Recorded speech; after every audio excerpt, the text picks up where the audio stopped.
Uma das principais características que diferenciam a espécie humana das demais é a capacidade do pensamento contínuo.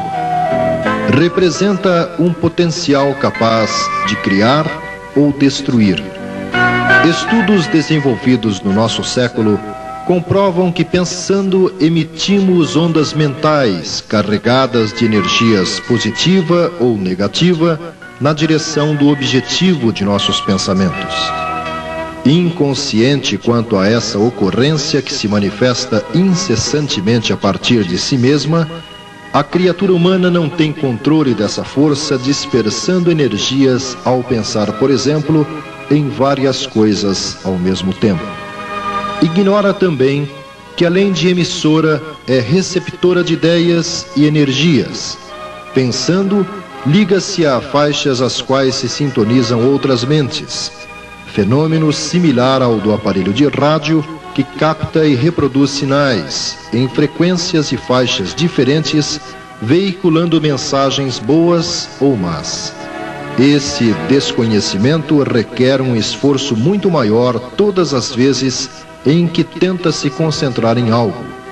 Extrair o melhor de algumas das oportunidades que temos para estabelecer uma conexão com o plano espiritual é o objetivo desse comentário. Para facilitar a compreensão, sugerimos um roteiro sobre nossa atitude mental.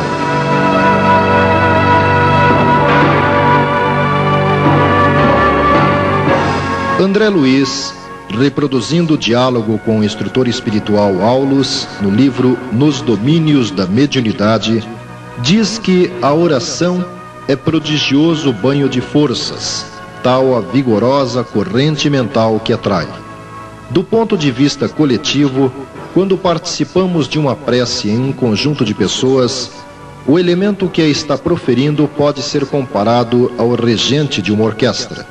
Sabemos que se apenas um dos músicos deixa de acompanhar os movimentos do maestro, o resultado de muitos poderá ficar prejudicado por seu instrumento estar fora do tom, mais adiantado ou mais atrasado que os demais. O êxito ficará comprometido e o que seria um belo espetáculo redundará num fracasso. De igual modo, no momento da prece coletiva. Todos deveremos concentrar nossa atenção no que é dito, procurando sentir as palavras. Isso não apenas renova nossa atmosfera psíquica, como nos identifica com a peculiar ao ambiente. Caso contrário, o aproveitamento daquele instante será muito reduzido ou não será alcançado. Conclusão: devemos convergir nossa atenção às palavras daquele que profere a prece e controlar essa atenção para que os pensamentos não se dispersem nas divagações de nossa mente.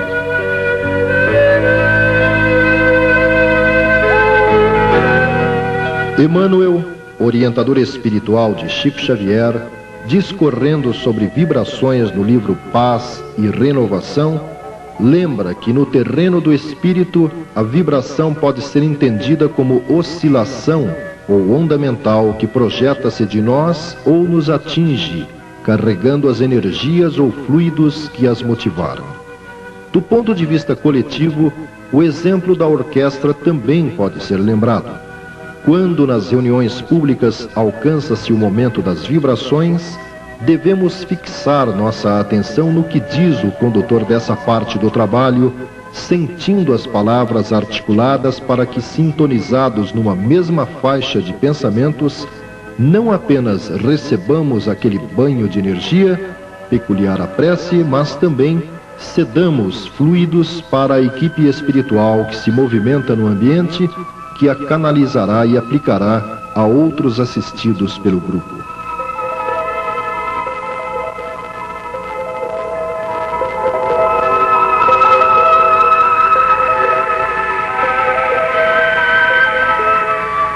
Entendendo o passe como transformação de energias revitalizadoras, não podemos nos esquecer que a mente do receptor, do mesmo modo que pode favorecer-lhe a eficácia, é capaz de neutralizar-lhe os efeitos.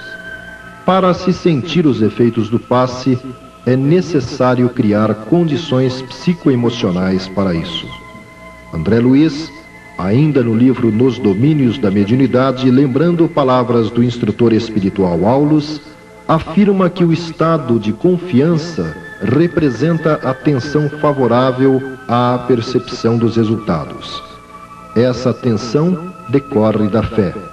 Compara o processo à fotografia que requer a chapa impressionável para deter a imagem, tanto quanto em eletricidade carece-se do fio sensível para a transmissão da luz.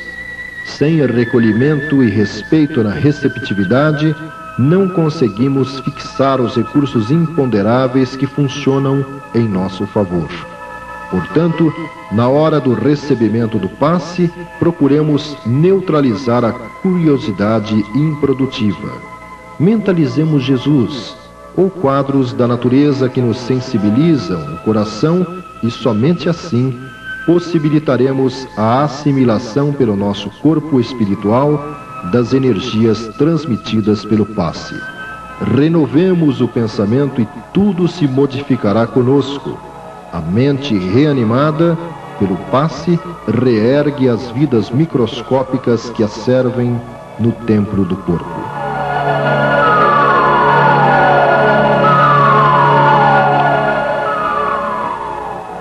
O professor José Herculano Pires elaborou um interessante roteiro para que nós nos conduzamos no dia a dia de uma forma equilibrada.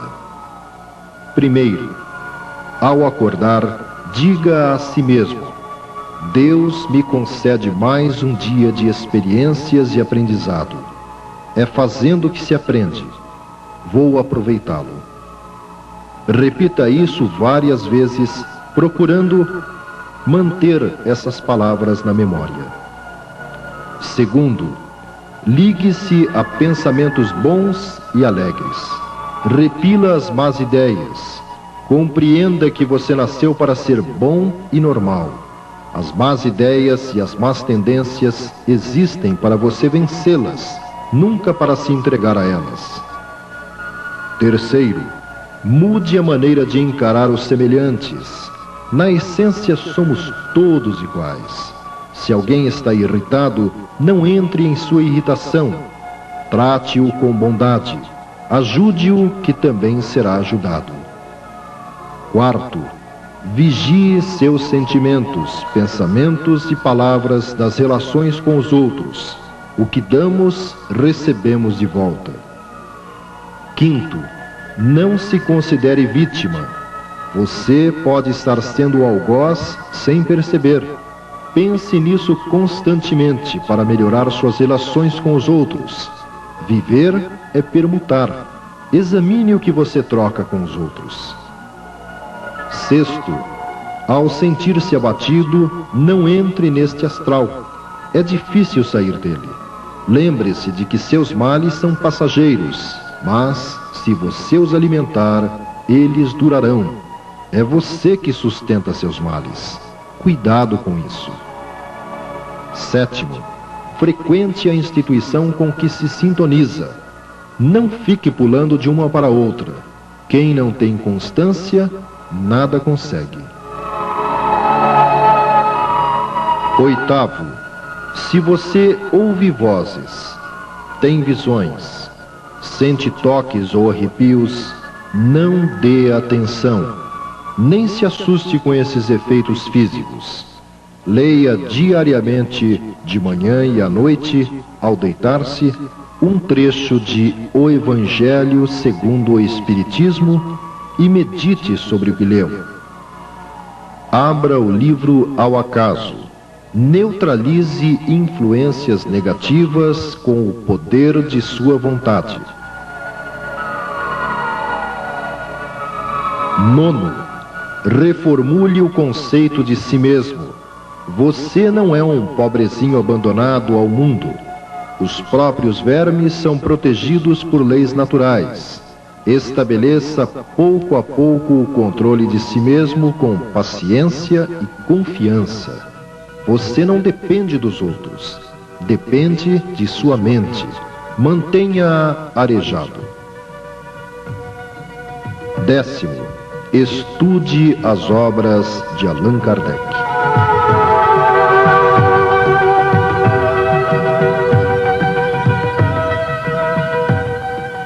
A pesquisa pessoal é recomendada para todo o que se inicia no conhecimento das propostas espíritas. Devemos evitar apegarmos-nos às opiniões de líderes ou médiuns, visto que naturalmente são criaturas falíveis, avançando como qualquer outra pessoa em meio a um processo evolutivo. Muitos são os que desacreditaram do Espiritismo por se decepcionarem com este ou aquele dirigente. O Espiritismo é uma questão de crença pessoal que requer estudo sério e continuado, lembra Kardec. Nesse contexto, as obras básicas são caminho seguro. Se nossas dúvidas são de ordem filosófica, o Livro dos Espíritos é o mais indicado.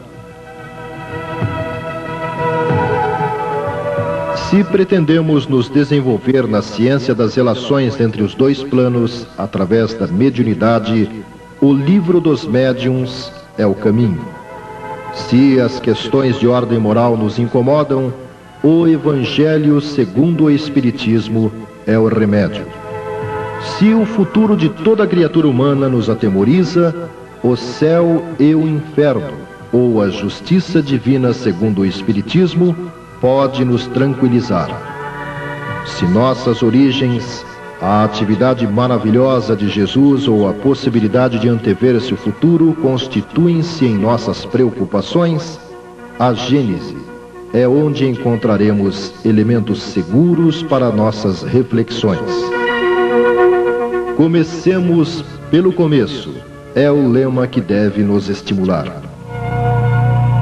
Vencida essa etapa, podemos conhecer a série de verdadeiras reportagens transmitidas pelo espírito conhecido como André Luiz e que ganhou muito espaço nas pesquisas dos interessados pela vida no mundo espiritual e suas relações com a nossa, se popularizando como a coleção Nosso Lar. São 11 livros revelando que a morte nada mais é que mudança de plano e que a vida física e espiritual se interam em relações permanentes. Na primeira obra da série, Nosso Lar, nos cientificamos das primeiras experiências após a morte do autor, bem como a colônia espiritual para a qual foi transferido, sociedade organizada reunindo mais de 30 milhões de espíritos que vivem sob a proteção de uma estrutura social, política e econômica, onde predomina a igualdade, a justiça e a fraternidade. No desdobramento da série Missionários da Luz, onde André Luiz descreve a ação do plano espiritual no preparo do espírito a reencarnar, o planejamento existencial, a fecundação do óvulo, a gestação, o nascimento na Terra até a sua volta ao espaço através do fenômeno da morte. Os Mensageiros relata-nos a sua participação em expedição socorrista designada para agir no plano físico. Obreiros da Vida Eterna elucida-nos a respeito da forma como transcorre o desencarne de um ateu, um católico, um protestante e um espírita. No Mundo Maior, trata, do ponto de vista espiritual, das razões do desequilíbrio nervoso. Ação e reação dilata-nos a compreensão sobre a lei de causa e efeito. Libertação aborda a questão da obsessão e o trabalho exaustivo de abnegados espíritos no afã de libertar perseguidos e perseguidor.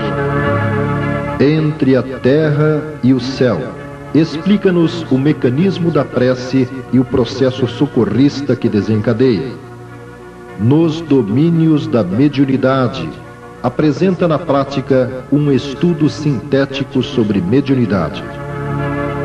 Sexo e destino, aprecia os efeitos das ações inconsequentes envolvendo essa inegável força propulsora da vida, o sexo. Finalmente, e a vida continua, amplia mais ainda os conceitos a respeito da morte e o morrer.